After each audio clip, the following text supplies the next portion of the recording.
Story 1. I've been a police officer for almost 12 years now. I've seen all kinds of bizarre behavior on the job, but sometimes the strangest things happen when I'm off duty. Last month, I experienced something so ridiculous that my coworkers still bring it up at the station just to get a laugh. It was a Saturday afternoon, and I was doing my weekly grocery shopping at Westside Market, the big supermarket about 10 minutes from my apartment. I like going there because they have a good selection of fresh produce and reasonable prices. Plus, they're open late, which helps with my irregular work schedule. That particular day was busier than usual. The store was running a big sale, and it seemed like half the town had shown up to take advantage of the discounts. I had arrived early, around 9 a.m., hoping to beat the crowds, but the parking lot was already filling up. Still, I was in no rush. It was my day off, and I had nothing else planned except maybe watching the game later. I'd spent about 40 minutes methodically working my way through my shopping list. My cart was nearly full with everything I needed for the week: fresh vegetables, some chicken and fish, pasta, breakfast items, snacks, and a few household essentials like paper towels and laundry detergent.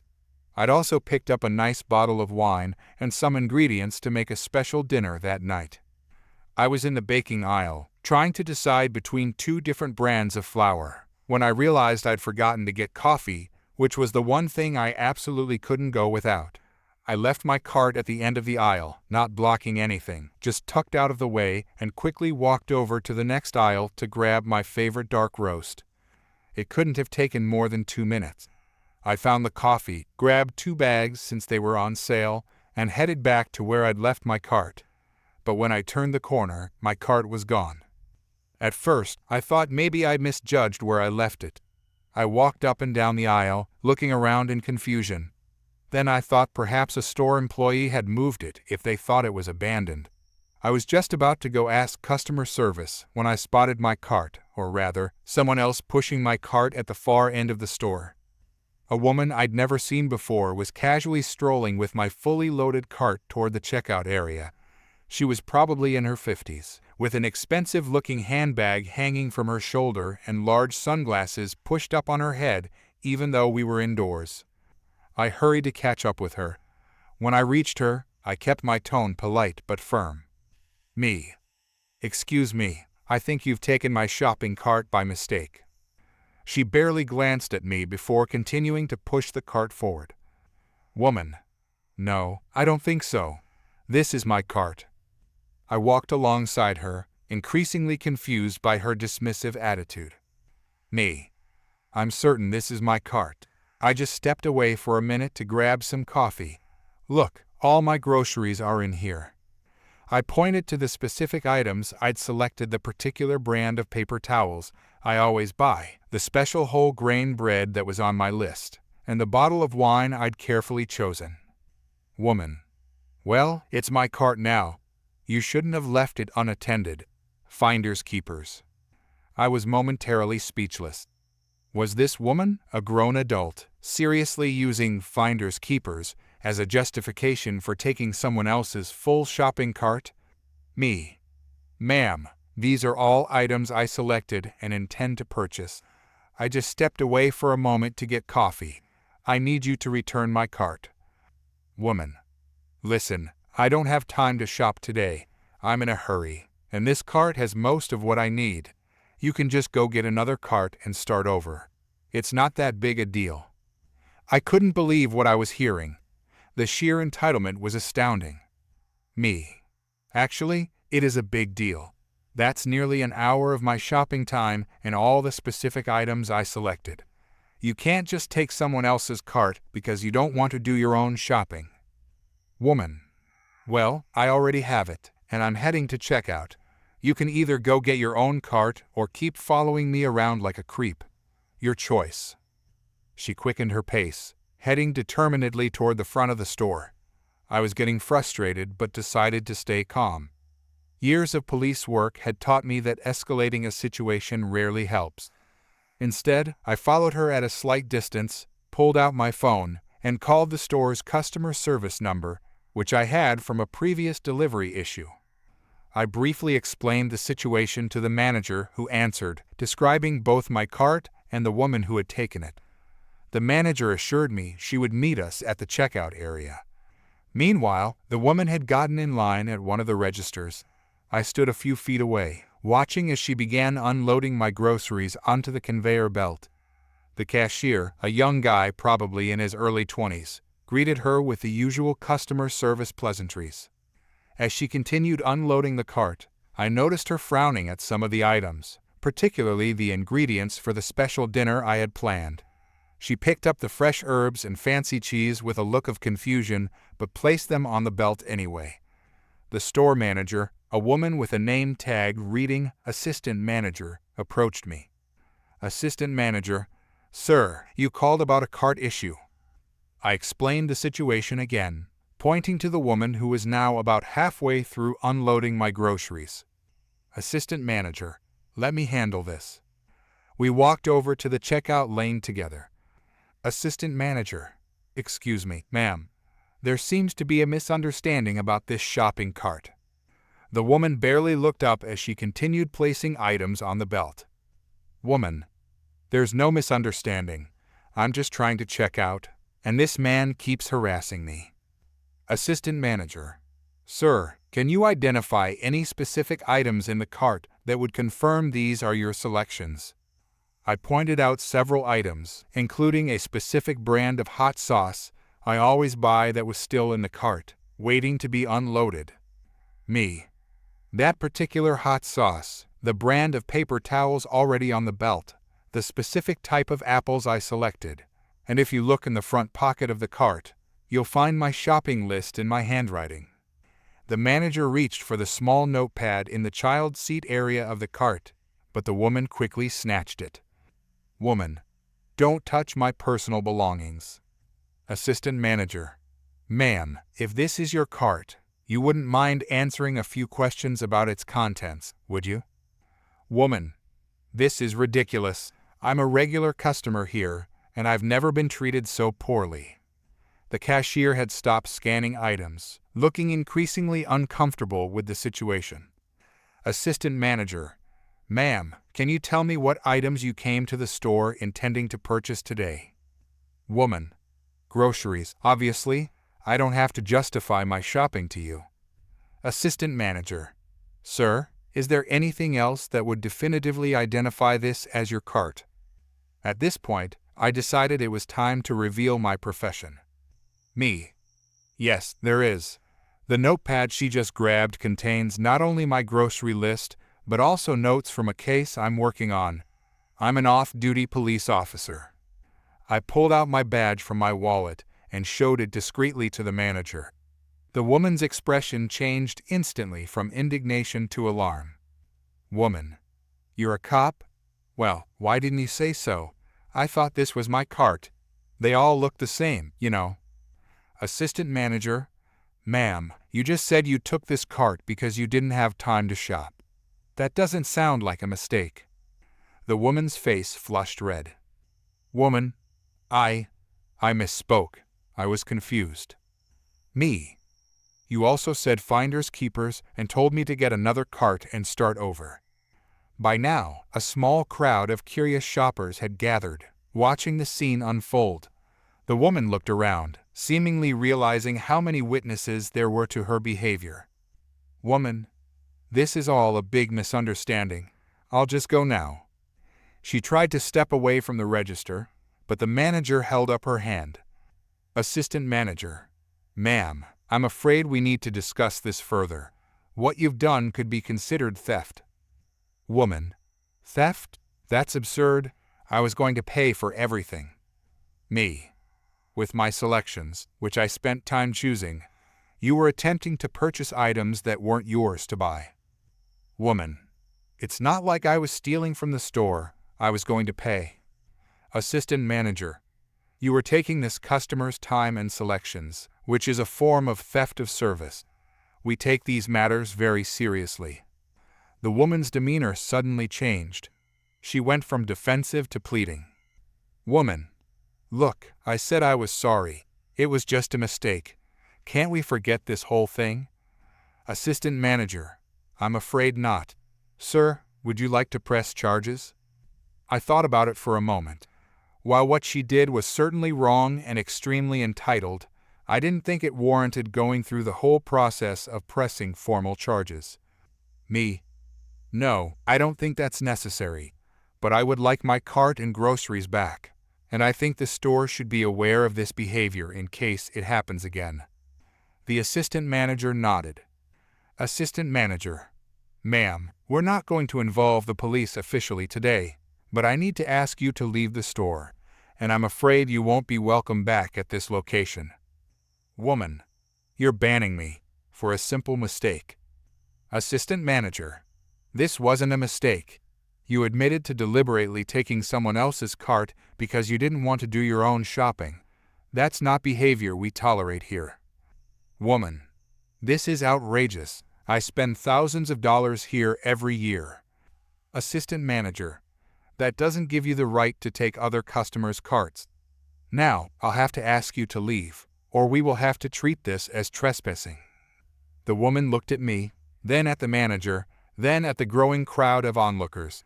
Finally, she seemed to realize she had no way to salvage the situation. She grabbed her purse from the shopping cart and stormed toward the exit. Assistant manager, I'll have someone escort you out. She quickly radioed for one of the store security personnel, who met the woman at the front of the store and walked her to the exit. The assistant manager turned to me, looking apologetic. Assistant manager, I'm so sorry about this, sir.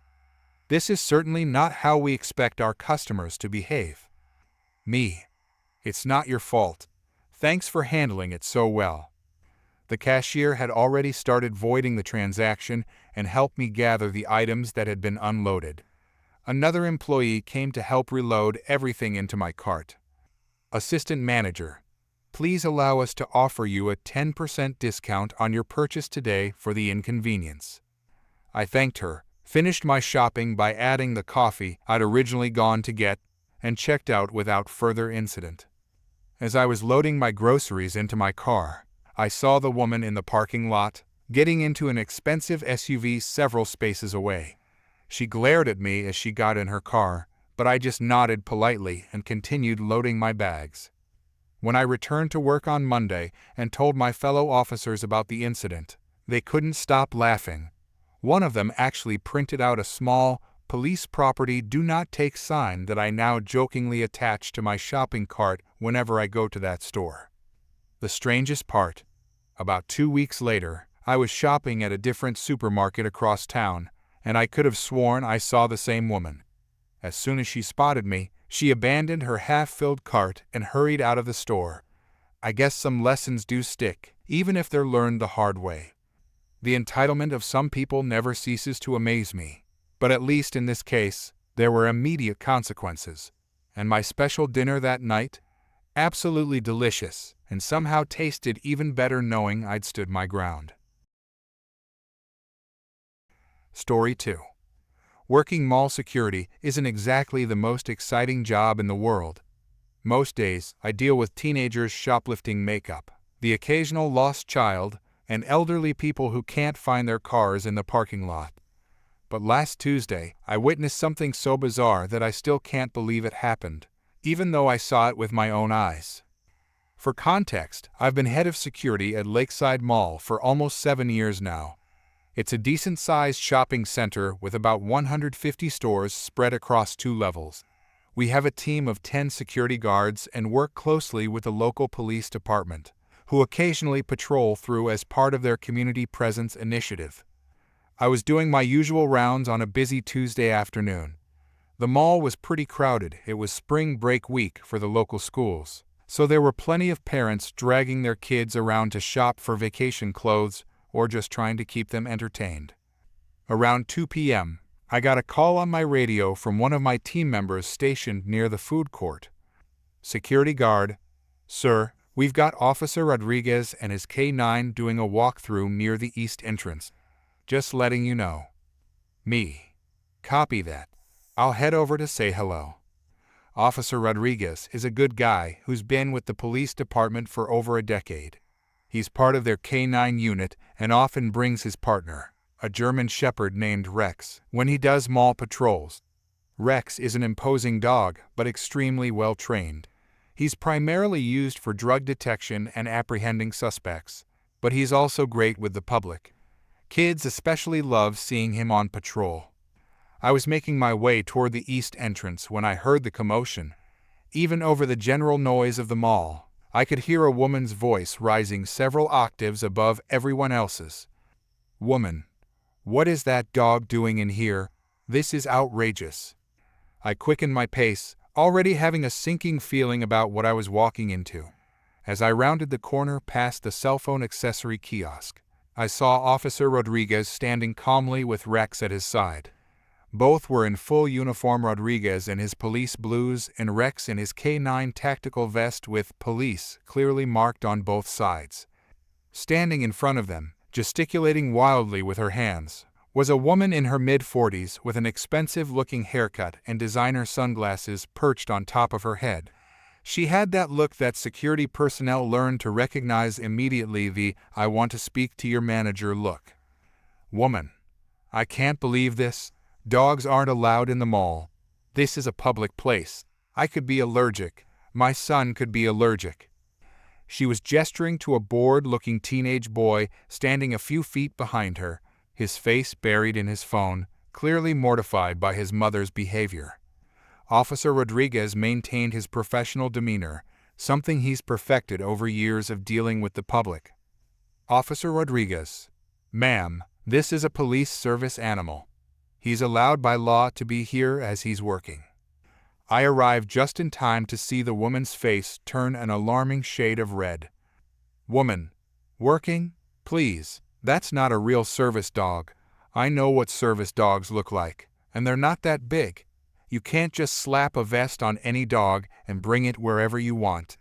I see people trying this at restaurants all the time." I decided to intervene before things escalated further. "Me. Excuse me, ma'am? I'm the head of security for Lakeside Mall. Is there a problem here?" The woman whirled toward me, apparently delighted to have found someone else to complain to. "Woman. Yes, there's a problem. This man is breaking the mall rules by bringing a dog inside. I want him removed immediately." I glanced at Officer Rodriguez, who gave me a subtle, "I've got this" nod, but the woman wasn't finished. "Woman, I was just shopping with my son, minding my own business, when I saw this. This fake service dog. I know my rights. Dogs aren't allowed in the mall unless they're real service animals, and this is clearly just someone's pet with a costume on." Officer Rodriguez cleared his throat. "Officer Rodriguez, ma'am, as I was explaining, this is Rex. He's a trained police K-9. Woman, I don't care what you call him. He doesn't look like a service dog. Service dogs are supposed to be gentle and quiet.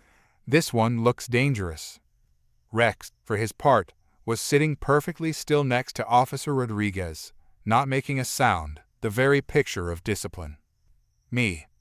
Ma'am, this is Officer Rodriguez from the City Police Department, and Rex is his police K-9 partner. They're authorized to be here." "Woman, don't you ma'am me. I spend thousands of dollars in this mall every month. I'm a valued customer, and I demand that you enforce the rules equally for everyone. No dogs allowed means no dogs." By this point, a small crowd had gathered to watch the spectacle. The woman's son had retreated several steps further away, his hood pulled up as if trying to disappear into it. "Officer Rodriguez, Rex is a working police dog. He's here on official business as part of our regular patrol." "Woman, oh, sure he is, and I'm the Queen of England. That vest doesn't prove anything.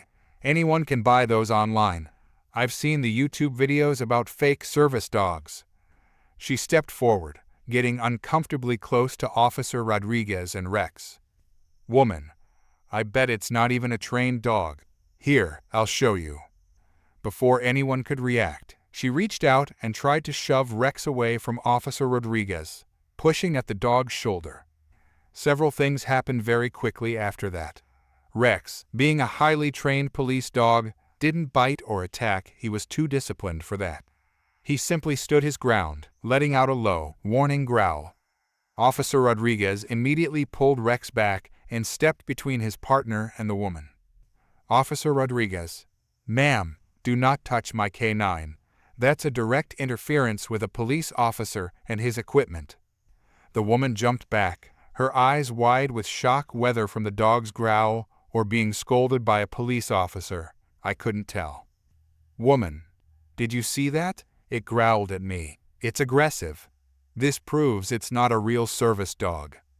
Officer Rodriguez's professional demeanor was still intact, but I could see his patience wearing thin. Officer Rodriguez, "Ma'am, I need you to step back and keep your hands to yourself. Touching or interfering with a police K-9 is a serious offense." Woman, "Offense? What are you talking about? I was just proving a point. You can't intimidate me. I know my rights." The situation was deteriorating fast. I tried again to de-escalate. "Ma'am, please listen carefully. This is Officer Rodriguez from the City Police Department. Rex is a certified police K-9. They are here on official business. The mall has a policy allowing service animals and working police dogs." Woman, "I don't believe you. Let me see some ID. Anyone can dress up as a cop these days." Officer Rodriguez, maintaining remarkable composure, reached for his badge and held it up. Officer Rodriguez, "Ma'am, I'm Officer Miguel Rodriguez, badge number 4587 with the City Police Department, K-9 unit. This is my partner, Rex. We are conducting a routine patrol of this public space as part of our duties." The woman squinted at the badge, then looked at Rex's vest again. For a moment, I thought she was finally processing the reality of the situation. But I was wrong. "Woman, that badge could be fake, and that dog is clearly dangerous. I want to speak to the real police.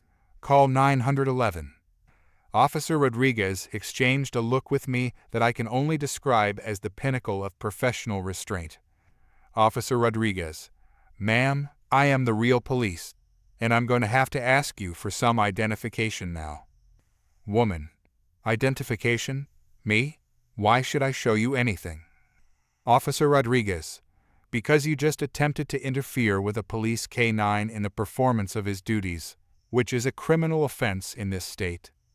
The woman's face went from red to purple. Woman, "Criminal offense? Are you threatening me? Over a dog? Do you know who my husband is? He's a lawyer." Officer Rodriguez calmly unclipped a radio from his belt. Officer Rodriguez, "Dispatch, this is Rodriguez. I need backup at Lakeside Mall, East Entrance. I have a subject interfering with K-9 duties and refusing to identify." The woman's son, who had been trying to become invisible this entire time, finally spoke up. "Son, Mom, stop. That's a real police officer. Look at the dog's vest, it says Police K-9. Woman, stay out of this. I'm defending our rights." The son just shook his head and walked even further away. Woman, "You can't arrest me for questioning a dog in the mall. This is harassment." Officer Rodriguez, "Ma'am, I'm not arresting you for questioning. I'm detaining you for physically interfering with a police K-9, which is a misdemeanor in this state." Another police officer arrived within minutes. The woman's attitude changed dramatically when she realized that yes, Officer Rodriguez was indeed the real police, and yes, Rex was indeed a real police dog. Woman, "This is all a misunderstanding. I was just concerned about mall policies. I would never intentionally interfere with a police officer." But it was too late for backpedaling. After a brief discussion with his colleague, Officer Rodriguez placed the woman under arrest for interfering with a police animal, resisting an officer, and disorderly conduct. As they led her away, her final words echoed through the now silent corridor of the mall. "Woman, this is ridiculous. I'm going to sue. I'll own this mall when my lawyer is through with you people."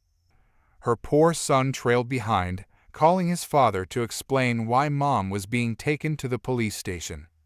After the excitement died down, I chatted with Officer Rodriguez, who was giving Rex some well-deserved praise for his restraint.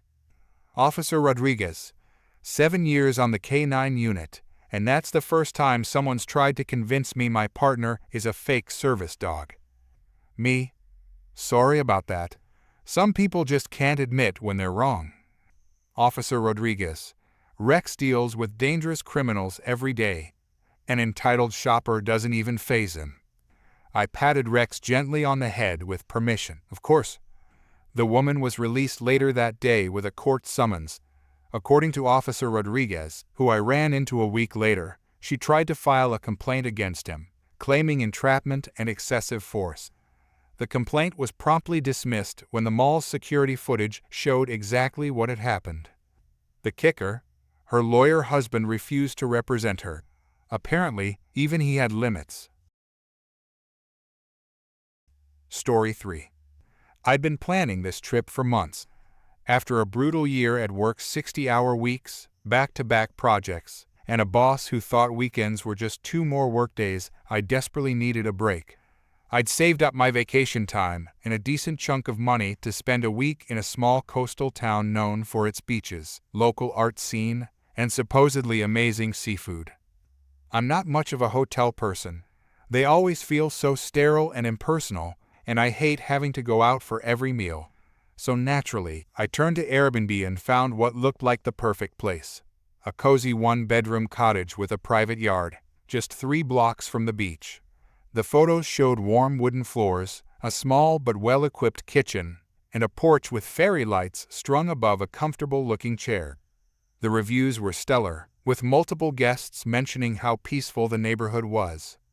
The booking process was smooth.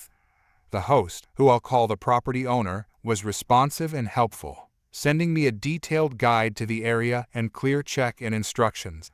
We messaged back and forth a few times, and he seemed genuinely interested in making sure I had a good stay. My flight landed around 4 p.m., and after picking up my rental car, I drove the scenic coastal route to the town. The directions were perfect, and I found the cottage without any trouble. It was exactly as pictured, a charming blue cottage with white trim and flower boxes in the windows. The lockbox was right where the property owner said it would be, and I let myself in as the sun was beginning to set. Inside was even better than the photos. Everything was clean and thoughtfully arranged, with a small welcome basket on the kitchen counter containing local coffee, some homemade cookies, and a handwritten note from the property owner welcoming me. I unpacked, made myself a cup of tea, and settled onto the porch to watch the last bits of daylight fade away, feeling the work stress already beginning to melt off my shoulders. After relaxing for a bit, I walked to a nearby restaurant the property owner had recommended in his guide. The food was amazing, fresh seafood that tasted like it had been caught that morning. I lingered over dinner, had a glass of local wine, and walked back to the cottage under a sky full of stars, something I rarely got to see living in the city. By 10 p.m., I was showered and in bed with a book, looking forward to a solid 8 hours of sleep before exploring the town properly the next day. I must have dozed off while reading, because the next thing I knew, I was jolted awake by what sounded like someone trying to break down the front door. Bang, bang, bang. I sat bolt upright, my heart hammering. The bedside clock read 11:37 p.m. The banging continued, along with a woman's voice shouting something I couldn't quite make out.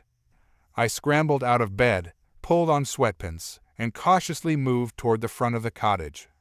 The porch light was on, illuminating a figure through the frosted glass panel in the door. Bang, bang, bang. Woman's voice, "I know you're in there. Open this door right now." I hesitated, still half asleep and completely confused. Was I in danger? Had I done something wrong? I definitely wasn't opening the door to a strange, angry person in the middle of the night. Me, who is it? Woman, open this door immediately. This is my property. My property? That didn't make any sense. I'd just been messaging with the property owner earlier that day. Was this some kind of scam? Me, I'm sorry, but I've rented this cottage legitimately through Airbnb. If there's some kind of mistake. Woman, there's no mistake except you being in my house. I'm the real owner, Not that scam artist you've been talking to. You have 5 minutes to pack your things and get out before I call the police." My mind was racing. Could the property owner be a scammer? Had I accidentally booked a fake listing? But everything had seemed so legitimate. The reviews, the communication, the welcome basket. I decided to call the property owner directly. With shaking hands, I pulled up his contact information in the Airbnb app and hit call, moving away from the door where the woman was still yelling and occasionally banging. To my immense relief, he answered on the third ring, sounding groggy. "Property owner, hello? Me, hi, I'm so sorry to call so late, but there's a woman at the cottage claiming to be the real owner and demanding I leave immediately. She's threatening to call the police." There was a pause, then a heavy sigh. "Property owner? Not again. I am so sorry about this. That's not the owner, that's my neighbor. She absolutely hates that I run an Airbnb and has been trying to scare off my guests for months. Me, she's literally banging on the door and screaming at me." Property owner, "Okay, don't open the door. I'm calling the police right now. This has gone too far.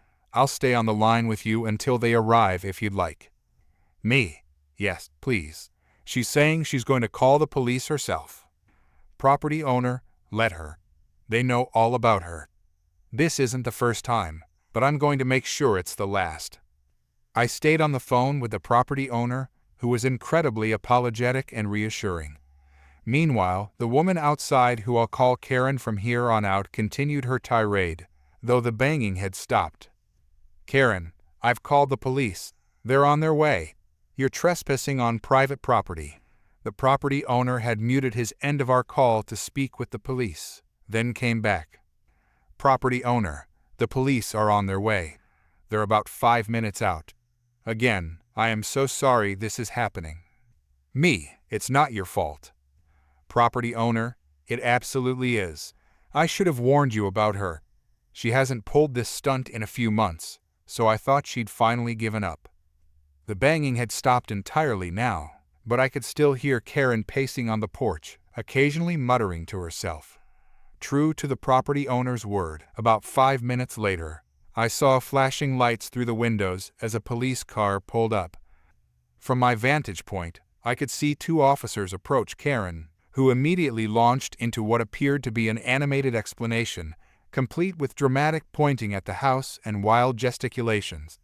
One officer spoke with her, while the other came to the door and knocked much more gently than Karen had. "Officer, hello? This is the police. Can you open the door, please?" I opened the door, still on the phone with the property owner. Me, "Hi, officers. I'm the one renting this Airbnb. I've got the property owner on the phone right now." The officer looked relieved, and I noticed Karen standing behind him with a triumphant expression that quickly morphed into something more uncertain. "Officer, do you mind if I speak with the property owner?" Me, "Not at all." I handed over my phone, and the officer stepped a few feet away to speak privately with the property owner. Karen tried to interject several times, but the second officer kept her at a distance. I caught snippets of their conversation. Karen, "But he doesn't even live here. He's in the next town over. These people play loud music and leave trash everywhere." Second officer, "Ma'am, we've been over this before. The property owner has all the proper permits for a short-term rental, and there's no music playing now, nor do I see any trash." Karen, "Well, they just arrived. Give them time." Meanwhile, the first officer returned my phone. "First officer, thank you. The property owner has confirmed that you're a legitimate guest. He's actually on his way over now." I was surprised by that, since it was nearly midnight by this point, but also relieved. First officer, "In the meantime, we need to have a word with the neighbor." The 2 officers moved over to Karen, who was still trying to make her case to the second officer. I couldn't hear everything they said, but their tone became more stern, and Karen's body language shifted from aggressive to defensive. About 15 minutes later, a car pulled up, and a man roughly my age hurried toward the cottage. He introduced himself as the property owner and apologized profusely again. "Property owner, I can't believe she did this. I'm so sorry your vacation is starting this way. The officers called the property owner over, and they spoke for a few minutes. Karen was now sitting in the back of the police car, looking decidedly less pleased with herself. Eventually, the property owner returned to where I was standing in the doorway. Property owner, so they're taking her in for processing. She's being charged with harassment and disturbing the peace. This isn't her first offense. She's pulled similar stunts with other neighbors, but it's the first time she's falsely claimed to be a property owner. They're taking that pretty seriously. Me, that's intense. Property owner, again, I'm so sorry. Look, I want to make this right. Your entire stay is on me. I'm refunding everything, and if you'd like to stay a few extra days, that's completely fine too.